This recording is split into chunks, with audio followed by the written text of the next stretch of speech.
શિયાળ કાંટા ફેરવે ત્યારે, કાતર ચલાવીએ ત્યારે, કે દરવાજો ખોલીએ એક જ વસ્તુ બને છે ખૂણો.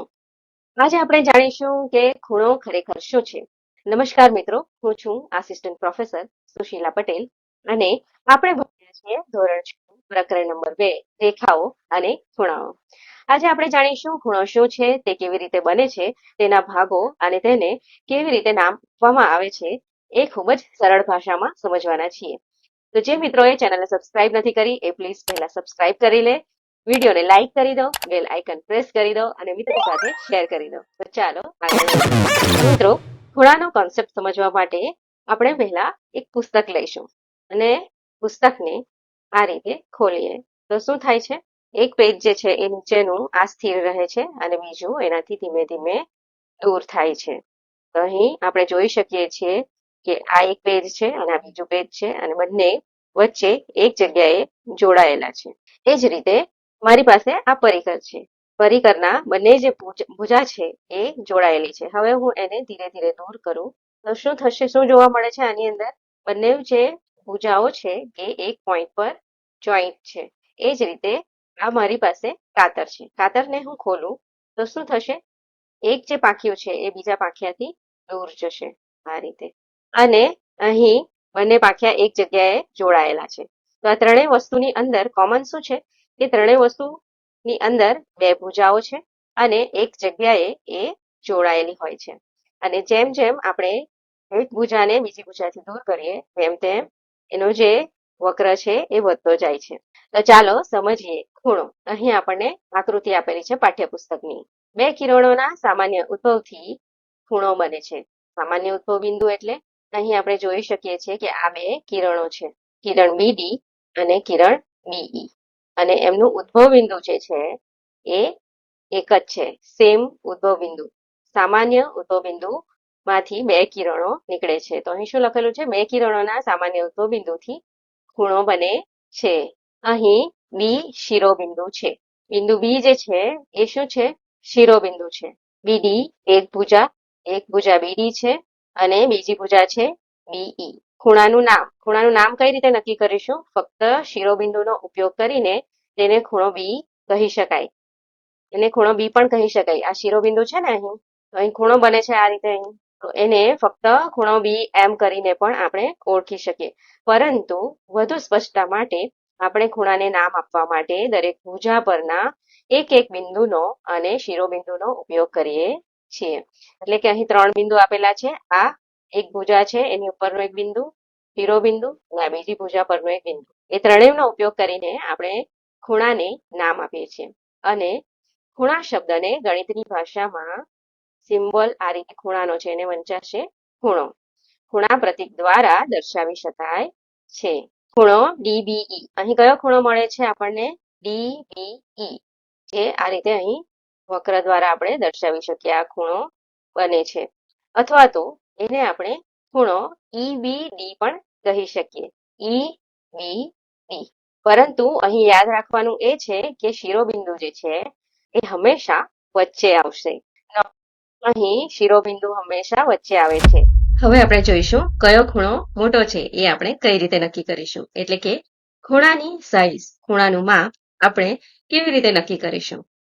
તો સામાન્ય રીતે રેખાખંડ જે છે એની લંબાઈના આધારે તેનું માપ નક્કી થાય છે. એટલે કે રેખાખંડ 3 સેન્ટીમીટર, 4 સેન્ટીમીટર, કેટલા સેન્ટીમીટર અથવા મીટરનો છે એના પરથી કયો રેખાખંડ મોટો છે અને કયો રેખાખંડ નાનો છે એ આપણે નક્કી કરી શકીએ. પરંતુ શું ખૂણાની બાબતમાં એ જ નિયમ લાગુ પડશે? તો ચાલો જોઈએ. ખૂણાની સાઈઝ રેખાની લંબાઈ પર આધાર રાખતી નથી. અહીં જોઈ શકાય છે કે અહીં બે ખૂણા આપેલા છે, એક આ છે ને એક આ છે. તો આ જે કિરણ છે એની લંબાઈ ઓછી છે. બીજો જે ખૂણો છે એની અંદર આ કિરણની લંબાઈ વધારે છે. તો શું આને આપણે મોટો કહીશું અને આ ખૂણાને નાનો કહીશું? તો ભાઈ ના. તમે જોઈ શકાય ખૂણો કઈ રીતે નક્કી થશે? તો આની અંદર જે અહીં વક્ર છે એ બંનેમાં સરખો છે. તો આપણે શું કહીશું કે આ બંને ખૂણા સમાન છે. એ જ રીતે અહીં જોઈ શકાય છે કે આ જે કિરણ છે એની લંબાઈ ઓછી છે. આ ખૂણાની અંદર જે કિરણ છે એની લંબાઈ વધારે છે. એ જ રીતે અહીંથી આપણે જો માપીશું આ બંનેની વચ્ચેની જે ગેપ છે એની જો આપણે સાઈઝ માપીશું ફૂટપટ્ટી વડે તો આ વધારે થશે અને આ બંનેની વચ્ચેનો ગેપ ઓછો થશે. પરંતુ અહીં જોવાની વસ્તુ એ છે કે આ જે કિરણ છે ત્યાંથી આ જે કિરણ છે એ બંનેની વચ્ચે એક વક્ર બને છે. આ જે વક્ર છે એ આ ખૂણામાં અને મોટી જે આકૃતિ છે એની અંદર બંનેની અંદર સમાન છે, જોઈ શકાય છે ને? તો આ બંનેને આપણે સમાન ખૂણા કહીશું. જો આપણે સામાન્ય રીતે સમજવા માટે આપણે કાતર લઈશું અને આ પરિકર છે. આ પરિકરને હું આ રીતે ખોલું અને કાતરને આટલી ખોલું તો બંનેના ભુજ જે છે એક ભુજ નીચેનો હું સાથે રાખું છું અને આ પરિકરનો ભુજ છે અને આ કાતરનો ભુજ છે.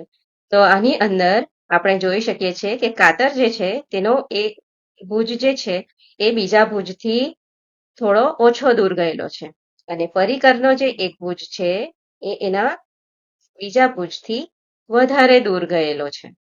આ રીતે જોઈ શકાય છે બંનેની વચ્ચે અંતર. તો આને આપણે મોટો ખૂણો કહીશું અને આને આપણે નાનો ખૂણો કહીશું. તો ખૂણાનું જે માપ છે એ કઈ રીતે નક્કી થશે? ખૂણો એટલે માત્ર બે રેખાઓ વચ્ચેનું અંતર નહીં, પરંતુ એક કિરણ બીજા કિરણ સુધી પહોંચવા માટે જેટલું પરિભ્રમણ એટલે કે રોટેશન, આ રીતે જેટલું વધારે પરિભ્રમણ એટલો મોટો ખૂણો. રોટેશન કરે છે તેનું માપ. હવે એ માપ કેવી રીતે નક્કી કરવાનું છે કે એની સાઈઝ કેટલી છે એ આપણે આગળ શીખીશું. પણ અત્યારે એ સમજવાનું છે કે કયા ખૂણાને આપણે મોટો કહીશું અને કયા ખૂણાને આપણે નાનો કહીશું. જેટલું વધારે પરિભ્રમણ એટલો મોટો ખૂણો. અહીં જોઈ શકાય છે આ એક કિરણથી બીજું કિરણ જે છે એનું પરિભ્રમણ થોડું ઓછું છે અને આ જે કિરણ છે એમાંથી આ જે બંને કિરણો છે એમનું પરિભ્રમણ વધારે છે અને એનાથી આ ખૂણાનું પરિભ્રમણ વધારે છે. તો જેટલું વધારે પરિભ્રમણ એટલો મોટો ખૂણો એમ આપણે કહી શકીએ. ખૂણાની સાઈઝ રેખાની લંબાઈ પર નહીં પરંતુ કેટલું ફરવામાં આવ્યું છે તેના પર આધાર રાખે છે. એટલે ખૂણાનું કદ બરાબર પરિભ્રમણ અથવા વળાંકનું માપ. પરિભ્રમણના કોન્સેપ્ટને સમજવા માટે આપણે ઘડિયાળનું અવલોકન કરીશું. અહીં જોઈ શકાય છે કે એક કાંટો સ્થિર રહે છે અને બીજો કાંટો એનાથી દૂર જતો રહે છે. તો જે વક્ર સર્જાય છે એ ધીમે ધીમે વધતો જાય છે. તો આપણે શું કહી શકીએ? જેટલું વધારે પરિભ્રમણ એટલો મોટો ખૂણો. અહીં કિરણ OA ને કિરણ OB સુધી પહોંચવા માટે જેટલું ફરવું પડે છે, ફેરવવું પડે છે, તેનું માપ બરાબર ખૂણો AOB. એટલે કે ખૂણાની સાઈઝ રેખાની લંબાઈ પર નહીં પરંતુ કેટલું ફેરવવામાં આવ્યું છે તેના પર આધાર રાખે છે. હવે જોઈએ પાઠ્યપુસ્તકની અંદર આપેલા એક ચિત્રને. એમાં શું સૂચના આપવામાં આવેલી છે કે ચશ્મા, પાકીટ અને અન્ય સામાન્ય વસ્તુના ચિત્ર જુઓ. તેમની ભુજા અને શિરોબિંદુને ચિહ્નિત કરી તેમાંના ખૂણાને ઓળખો. આપણે શું કરવાનું છે કે આપણને જે આ ચિત્રો આપેલા છે એનો અભ્યાસ કરીને આપણે શું સમજીશું? ખૂણાનો જે કોન્સેપ્ટ છે એને વધારે સમજવાની કોશિશ કરીશું. તો અહીં આપણને ચશ્મા આપેલા છે. પહેલું ચિત્ર જે છે એની અંદર ચશ્મા આપેલા છે. તો એક ભુજા આપણે કોને કહીશું? આ ચશ્માના જે કાચ છે એને એક ભુજા કહીશું અને બીજી ભુજા ચશ્માની દાંડીને. ભુજા બે. બંને જ્યાં ભેગા એને આપણે કહીશું શિરોબિંદુ અને બંને ભુજાની વચ્ચે જે બને છે એને આપણે કહીશું ખૂણો.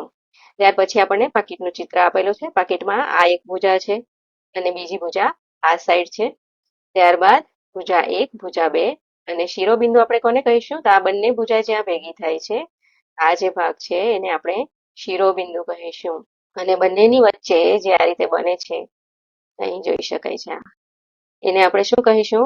ખૂણો કહીશું. ત્યાર પછી સ્ટેપલરની અંદર આને એક ભુજા કહીશું અને નીચેનો જે ભાગ છે એને બીજી ભુજા એક, ભુજા બે અને શિરોબિંદુ કોને કહીશું? તો બંને ભેગા થાય છે અને અહીં શિરોબિંદુ કહીશું. અને ખૂણો ક્યાં બનશે? આ બે ભુજાની વચ્ચે બનશે ખૂણો. ત્યારબાદ છે કંપાસ બોક્સ. કંપાસ બોક્સનું ઢાંકણ જે છે એને આપણે એક ભુજા અને નીચેનો જે ભાગ છે એને ભુજા બે દર્શાવીશું અને શિરોબિંદુ બંને જ્યાં ભેગા થાય છે એને શિરોબિંદુ કહીશું. અહીં આ કંપાસનું શિરોબિંદુ છે. અને ખૂણો ક્યાં છે? તો આ બંનેની વચ્ચે અહીં ખૂણો બને છે. ત્યારબાદ બોક્સની કઈ ભુજા? એનું જે ઢાંકણ છે ભુજાને એને આપણે કહીશું ભુજા 1 અને નીચેનો બોક્સ છે એને આપણે કહીશું ભુજા 2. અને બંને જ્યાં ભેગી થાય છે એને આપણે શું કહીશું? શિરોબિંદુ. અને ખૂણો ક્યાં બનશે? આ બંને ભુજાની વચ્ચે એને ખૂણો કહીશું. હવે શું છે? શું તમે જોઈ શકો છો કે એક ભુજાને બીજી ભુજાની સાપેક્ષ ફેરવવાથી ખૂણા કેવી રીતે બને છે? તો આ એક ભુજા છે, બોક્સ છે તેની આ એક ભુજા છે અને આ ઢાંકણ જે છે એ બીજી ભુજા છે. આપણે ઢાંકણ ખોલીએ ત્યારે અહીં આ રીતે ખૂણો બને છે. તો મિત્રો, આશા રાખું છું કે ખૂણાનો જે કોન્સેપ્ટ છે એ તમને બરાબર સમજમાં આવી ગયો હશે. હવે પાઠ્યપુસ્તકના જે સવાલ જવાબ છે એ આપણે નેક્સ્ટ વિડીયોમાં સમજીશું. આશા રાખું છું કે વિડીયો તમને પસંદ આવ્યો હશે.